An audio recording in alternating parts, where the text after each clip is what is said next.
Hello, everyone, and welcome to another daily Muppet. Been a bit busy, so just didn't get to do the review of the game over the weekend and talk about everything that's gone on now that the some interesting transfer news, obviously, over the last few days coming to a conclusion with Antony. So we want to discuss the Southampton game, talk about Antony, Dubravka.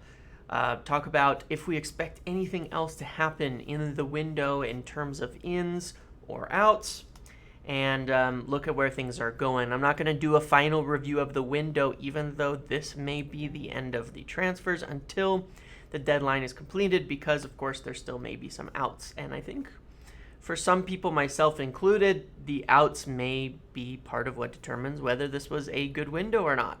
So we'll get into all of that in this video today. Today's video is once again sponsored by OneFootball. We've teamed up with OneFootball to help bring you the best in football news. If you're looking to keep up with everything going on these days, all the latest transfer news as the window comes to a close, scores, all of that, download the OneFootball app today for free. Their easy-to-use app is clean and attractive, and you can see the latest transfers, top news curated for you, match scores live, streaming without subscription, and so much more. All curated, built, and personalized for you, your team, your interests. Click the link in the description below today to download OneFootball and get all your football news, aside from the Muppeteers, of course, all in one place. So, yeah, as we move here into the end of the window overall, what has happened in the last couple of days? Well, let's talk about Southampton first. Another win, thankfully, and it wasn't necessarily pretty. It wasn't the best game overall, but one we obviously needed. I got a pumpkin spice drink today. They came out again from Starbucks, so that's not an ad for Starbucks, just showing how basic. Anyway, we won 1-0. Southampton United beat Southampton 1-0 with the goal from Bruno. It was a interesting game. It was very pragmatic, once again, by Ten Hag, and that's a bit to be expected after the first couple games of the season. Casemiro was maybe a few days too soon for him to come in and play and start and make a difference. And so I think that is why you saw essentially what was the exact same lineup as Liverpool. And that was to be expected. I think we all wanted, if there was one change, for it to be Casemiro. But it seems like he was just not quite ready yet. So, same lineup. United did well, and I think in the beginning, to control the game a bit. Didn't create too many chances. The ball was really stuck in the midfield, and that, unfortunately, is to be expected. The difference between, obviously, Liverpool and Southampton is that Liverpool were coming at you. They're playing a higher line. They were pressing higher. There's more space. Southampton actually kind of dropped off a bit, probably because they figured, well, look at this lineup with Sancho, Rashford, Elanga, McTominay in the midfield. Let's just let them have the ball a bit, back off. And I think that was always the concern with, if they were to do the same thing, running the same way, doing the same setup, is that if a team was going to let us have the ball like Southampton did in the first half, I think 60-something% possession, then it wasn't going to work, right? Because the strength of that game versus Liverpool was the energy and counter-pressing, winning the ball up there, getting it back, quick transitions. There was good structure, but it was certainly a bit more of, the old kind of transitioning type of way of doing things. And that was not going to necessarily work against a Southampton team like that, and I think they knew it. So it was a little slower, frustrating. Now, the goal was really well worked, and it was nice to see. I think it's got to stay there.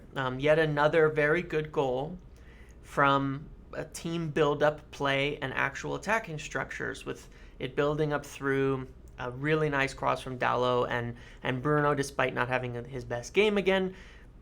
I don't really care if he can finish like that and take his chances. That is what matters. I mean, remember, even against Brighton, it was a miss from him in the beginning of the game that could have had us winning that game.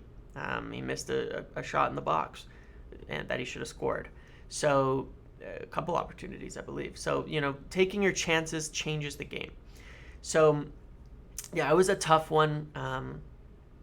And then in the second half, after the goal, really settled in defensively just to try to stop Southampton from scoring. They nearly did.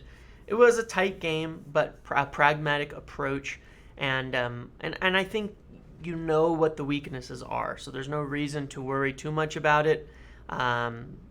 That midfield, it cannot be Scott and Eriksen. So yeah, I mean, there wasn't too much else to say. It was just another pragmatic game to get the points on a board while these final players are being brought in. Casemiro came on. I thought what he did well, very interestingly, was make a few very decisive passes that unfortunately people couldn't control. And I think next to him, it's going to be tricky as to whether it's Eriksen or Fred, especially with 2 games a week. Eriksen has looked exhausted playing in that deep role, and I don't think he's going to be able to keep it up much longer playing there. So I think he's going to start getting rotated pretty heavily. I'd expect to see Casemiro and Fred in the next one, now that you've got the height in the midfield. Or for, between Thursday and Sunday, it's going to be one, there's going to be changes there. But I'll talk about Leicester in a video tomorrow. So that was the game. Not too much else to read from it. It was a little tough. Not my favorite. It was a little slow, very pragmatic. I thought that there was a lot of talk about the forwards, but I thought they got virtually no chances outside of Lenga, who constantly lost the ball every time he got it. But that was it. So let's move on to Antony and Dubravka. United have agreed deals for both Antony and Dubravka. Antony was announced this morning as to his agreement. However, his work permit is not complete, so he's not expected to be fully announced with the video and all of that until probably Friday after Leicester, where he will then, he could be announced tomorrow, but he's not going to be registered in time for Leicester. Could be announced on the pitch again. No, wait, not at Old Trafford, is it? No. Well, he could be announced the day of the game, and likely will be on the bench for Arsenal on Sunday. Could he start right away? Sure. I would just see how Ten Hag feels about putting him right into the side, given that he also has not been in team training for about a week and a half now. So, good deal. I mean, personally, I'm happy now that they got Antony over the line. Last week, it was looking kind of rough. It was looking like, it's amazing to me. Look, they paid 100 million in the end, 95 plus 5, and million euros, and it's a lot. I mean, that is an expensive deal, but at least they're giving the money. It looked a lot last week like they were not going to do it and they were going to settle for the cheaper player. And it's better at the end of the day. At this point in time, this stage of the window, for me, even though I haven't been a huge fan of this signing because of the cost, like I said in the last video, it doesn't matter anymore to me. I just would rather they get the deals done that are needed. Ten Hag obviously really wanted him. We need the forward. We need the forward real bad, and I still think a striker is a bigger need, but Ten Hag believes, and he said this in one of his in the post-match press conference, that he has Martial and he has Rashford as a backup striker, and he sees him that way. So I think that the signing of Antony gives you Antony and Sancho on the right. It gives you Rashford on the left, but also then Sancho technically on the left. And it gives you Martial and Rashford in the center. So it gives you that kind of 4-man rotation, and then Elanga is kind of the energy guy that doesn't have to be a starter, where you do have flexibility in position, because you could play Antony, Sancho, Martial. You could play Antony, Sancho, Rashford, and it would be quite a fluid, threatening front three of different profiles and different abilities and different strengths. And I think that's pretty dangerous, and I think it well aligns with what Ten Hag wants to do. I think he did want a big striker, obviously, with Nunez being a target early in the window, Arnautovic after that, and not getting him either. And so he definitely wanted a big striker, but that's just gonna be a bridge too far this window. It's gonna have to be something done in the next window. So they brought in Dubravka as well, obviously to compete with David De Gea and look to get that spot. There's been a lot of question about what kind of keeper he is, but if you look back prior to, there's good accounts and things. United Arena did a good breakdown that he was very much a sweeper type keeper before Bruce and Newcastle. So he should be somebody who can provide something that De Gea doesn't, playing more out the back, sweeping. I think he will compete with him for that top spot. And he's getting his medical done now, and then he'll likely be announced later today or tomorrow. And yeah, and let me see here. And basically, at this stage in time, that looks like it'll be everything that there is in the window right now. But I'll talk about the other kind of couple storylines that keep coming up that won't totally go away. There was talk about Wan-Bissaka. I'd heard from someone around Palace that they were looking to make an offer and they could get him.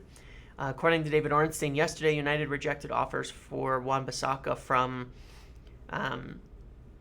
West Ham and Palace, and talk about how they were not ready to buy a replacement. Now, the brief went out. I think I mentioned this before. I always expected it to be a forward and a goalkeeper. And then over the weekend in Discord, I put the expectation is they're working on, now that Antony's done, they're working on the goalkeeper, and then that's it.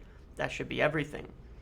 For the window in terms of ins, well, the brief went out this morning. To be clear about that, when you see it from all these different journalists with the same wording, it was ESPN, Simon Stone, Laurie Whitwell, others, they said no further signings are expected. There will still be outs, Garner leaving, etc., which we'll talk about in a minute. So I do think that is the end of the window in terms of ins for United. It was always expected, as far as I had heard, to be the forward, the goalkeeper, and then done. I did not expect it. So when you look at the Dest thing, I don't think there's much in it. I do think there's interest, but even then I heard if they were to sell Wan-Bissaka, it would be more likely to be Brandon Williams as the backup. So even if they were to sell Wan-Bissaka, which doesn't look likely according to Ornstein, who says they've been rejecting offers and they don't want to sell, you're not expecting signings, and this brief seems to back it up. So I want that to be clear. This was not a if there's outs, there'll be ins brief. This is what they put out, was there's no more signings expected. So I don't think anything's going to happen with Wan-Bissaka and Dest. If they sell, I still don't expect Dest to come in. I'm not even sure United are that interested. So I don't expect much to happen in terms of the ins for Wan-Bissaka, for Dest, all of that. I think it'll somewhat stand pat with the team that we have. There's a lot of options now, a lot of players. And the same goes for Ronaldo. There is an option for him building. It's been reported, and I've heard that there could be a chance of Napoli. There could be a chance of Atletico if they could move forward. He could go somewhere. Andy Mitten said that there's a door open for him to go. I don't know if he didn't say where. I'm assuming it's Napoli. But I don't think it means there's going to be an in. Now, I know people believe that leaves us short, and I understand that. But at the same time, I don't think that Ten Hag or United want to add. I know they were looking at a striker, but with all the money they spent on Antony, I just don't think there's any more money. And if Ronaldo goes, I think that savings is going right in there. But it's not just that. It's 1 year you're saving of money with Ronaldo. If you go and sign another striker and it's not a 1 year deal, which is hard to get out there right now, then you're handicapping yourself next year. And that is a fact. Next year, you've got right now Sancho, Antony, Rashford, and Martial, all who have contracts beyond the next year. And then obviously you have Ilanga, you still have Palestri and Ahmad on the books, you have Garnacho coming through, all of that. And the issue is, if you go sign someone like Memphis Depay, who is available for free, and United could have him if they want him, you've got to sign him to a 3 or 4 year deal. That's what he's going to want, a player like that, or Aubameyang or something, right? He's going to want a longer deal. Morata is going to cost money and is going to want 3 or 4 years. Well, you're basically saying at that point, you've got 5 first team senior forwards that have cost a lot of money. 100 million Antony, 80 something million, Sancho, Martial, we know Rashford obviously came through the academy, and then if you buy another, you've got five for the years to come. You're not going to get the money next year to spend it on a striker, and I think that's where it's at. Remember, this is my concern overall. You spend the 100 million on Antony, it's fine, but this is the end. Realize that. This is the end. This budget is not there. 225 million pounds spent. I said in an article early in the year they could spend that, but that is it. That's all the wage savings. That's all the everything. That's the budget. That's taking money from next year. Things aren't that healthy financially at the moment for United. So it's going to be hard for them to take it further than that and spend more money than that. And I don't think that they will. And I think anything they spend now is going to really handicap next year, because it's going to be about outs and ins and things. And next year, we'll discuss the overall window, but you need a striker. Depending on Henderson and Laird, goalkeeper and right back, you probably need another midfielder, but you're going to have to make some sales to get any sort of spending next year. You just are. Especially if they have no Champions League, it's going to be really rough. With Champions League, I think you could get that striker, and that's probably the whole window. And that might be okay depending on how things work out. But yeah, I'm not expecting that if Ronaldo goes, it means someone comes in. I'm expecting that Antony is that big forward signing that comes in if Ronaldo leaves, or he's already coming in, regardless of Ronaldo leaving or not. And they're going to settle in on those four, plus Garnacho, plus, playing in different ways. But I think Ten Hag will be happy with that profile of player. And, there's not that many games until the World Cup. So, even looking to a stopgap in January if you needed it, like an Igalo type player. But you end up spending a lot of money on those players, and it hasn't been that great. So, overall, I would expect there is no forward coming in, regardless of Ronaldo leaving, and that's why the brief has been what it is. But it still seems kind of like it's stalling out on Ronaldo going. It's an awkward thing, because you've gotten the reports confirmed that Joe Glazer's been holding up the sale of Ronaldo, but at the same time, other people are saying there's no offers. I'm not so sure. I think there has been some options, but they would have required a little bit more flexibility from United to make it happen. So we'll see. Right now, it's not like on the edge, but look, it's August 30th. There's 2 more days after this. It could happen in an instant. If it is going to happen, we know how quickly things can move. So it's just something to keep an eye on through the day. Obviously, we have a game on deadline day. So if let me just check here. That'll be a big tell. Is Ronaldo in the squad on deadline day? If he is, then of course he's not going anywhere. If he's not, maybe he is gone, and so that'll be an interesting thing for other outs too.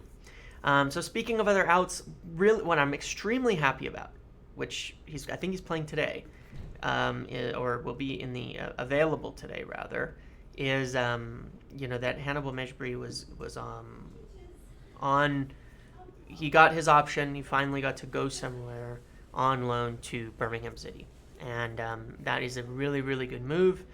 It was a good spot for Chong, and it's something that he needs in order to really get going, because there's too much competition now, but he really needs seeing constant, regular, actual competitive first team senior football. So it should be a fantastic loan for him.